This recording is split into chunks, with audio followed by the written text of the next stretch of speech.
I think we're about to get someone to join us here, Dominic Calvert-Lewin. I do hope he's coming to us and no one else. Yes. Hi, sorry. I think we can just get you to jump straight in. There we go. Hi, how are you, man? Well done. Congratulations today. Thank you very much. Great victory, great game, and we were just discussing you and your role today. You worked your socks off. I mean, was that the game plan from the start, to hold the ball up, to just work yourself? It's a number 9's job at the end of the day to do all the things that I kind of like to think I've done today. Hold the ball up, stretch the play, and you know, a goal would have been an icing on the cake, but if I can't affect the game by scoring goals, can I affect the game in other ways? And I think I did that today. Me personally, I've seen you improve over a significant amount of time now. How do you feel being in the first team, starting regularly now? Are you comfortable doing that now? Definitely, it's something I've always wanted, and I'm thoroughly enjoying it at the moment, the running the team, and I think it's been a massive confidence boost, and it's when I first got in, I put in a good performance, and at the end of the day, that's what's kept me in the team, and I think I've kind of built on that at the moment. Brilliant. Overall, I mean, what's the secret to the success you've had recently? Because obviously, I think the manager mentioned that December was a terrible month for the club. Things have really turned around since then. What do you think it's down to? Is it training groundwork? Is it defensive work?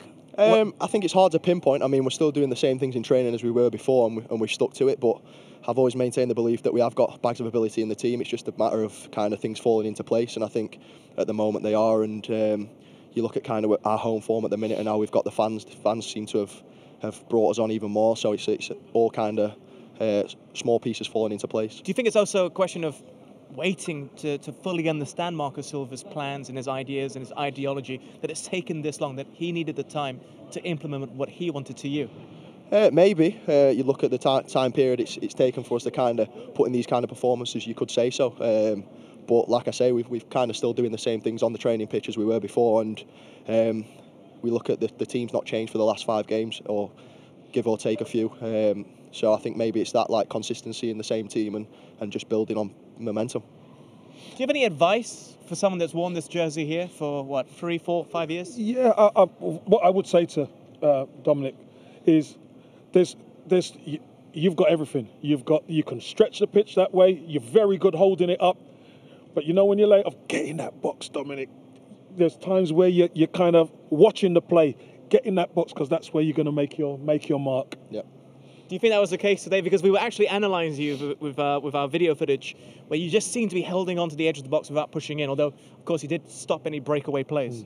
I think there's times where it's kind of decision making. Sometimes I decide to try and get across the front, and sometimes I decide to stay on the edge of the box, and it's that feeling what you get in the moment. I think maybe if I just keep getting across the front post, sooner or later I'll get a tap in, like you say. But yeah, it's something that I am working on and I am improving on, just that decision making on how I can score more goals. Any questions, Jez? Sorry. Do you feel that by making run down the channel, you kind of waste but waste a lot of energy, and you can't really be in the box? Because I know when I was playing, I used to make them run, and I know sometimes I couldn't be in the box because you just give so much to make them runs and try to obviously stretch the team out, then can't be everywhere. I think through playing more games, I've become a lot better at picking and choosing my moments when I do stretch the play and stretch the channels. And like you say, it is a tough shift, and sometimes you feel like you've not got anything in your legs to get in the box. So I think it's just a matter of decision making. Like you say, it does take a lot out of you. But sorry, I forgot your question.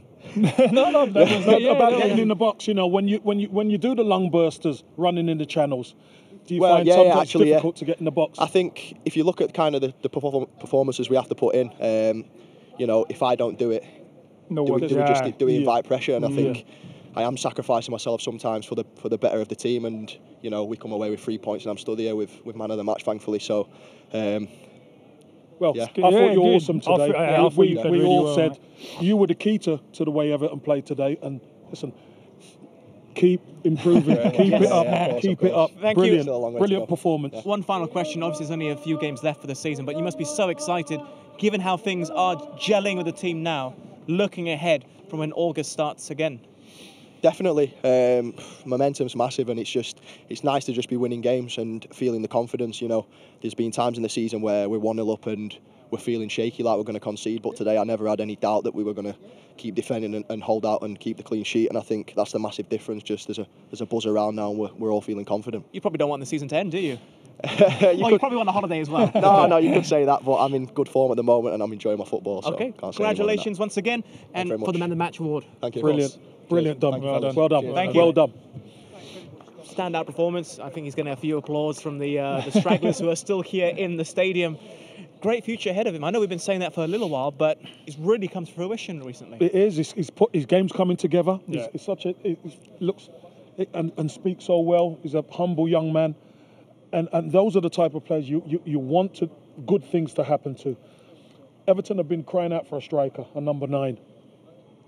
Is Dominic Calvert-Lewin the answer?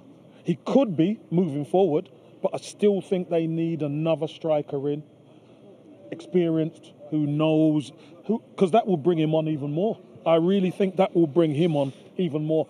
Give him more confidence, you know, by playing week in, week out and doing what he's doing. What I like about what he's saying is he makes run for the team. He works for the team. That's his main target. He's not thinking, I haven't scored today and feel disappointed, you know, because a lot of strikers, you get judged on how many goals you score, unfortunately. Yes. And sometimes I just feel that's a bit unfair because the guy today worked so hard and he deserved to be man of the match, you know? Yeah, he made the difference. Well, you look at, I think the best example of this would be Giroud.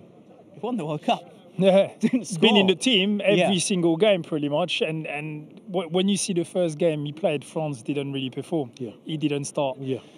Deschamps changed in it, put Griezmann as a number 10, Yes, right. and Giroud up there, didn't score a goal, but France the team started to perform, play better. But you need those cogs in the machine, effectively, in order to make the team gel and work efficiently. Do you know, any successful team needs the unsung heroes. And the unsung heroes sometimes are in the midfield. But nowadays we're seeing the unsung heroes be at the top of the pitch, up front, because they sacrifice themselves. Giroud holding the ball up, Linking being able up. to set play back. And other guys like Mbappe and Griezmann are getting in. And we saw it today.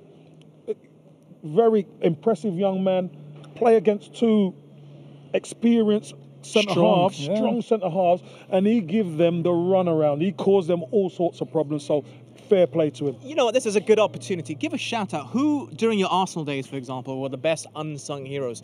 Who doesn't get enough credit from when you boys were playing? Well, in the team I played in, the likes of Michael Thomas, Paul Davis, David Hillier, you know, Kevin Richardson, those guys, they just kept continuity. They just kept the thing moving, and you didn't really, you know, nothing spectacular.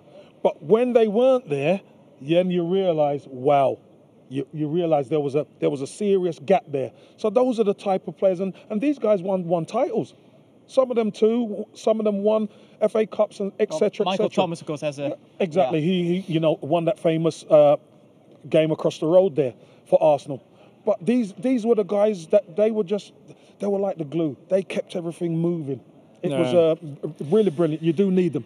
Yeah, no, well, in my era, obviously, all the boys that were playing, they were all world-class superstar players. So, you know, but the lack of Gilberto, you know, a very quiet guy outside, such a lovely man, but on the pitch, he used to just work his socks off for anybody.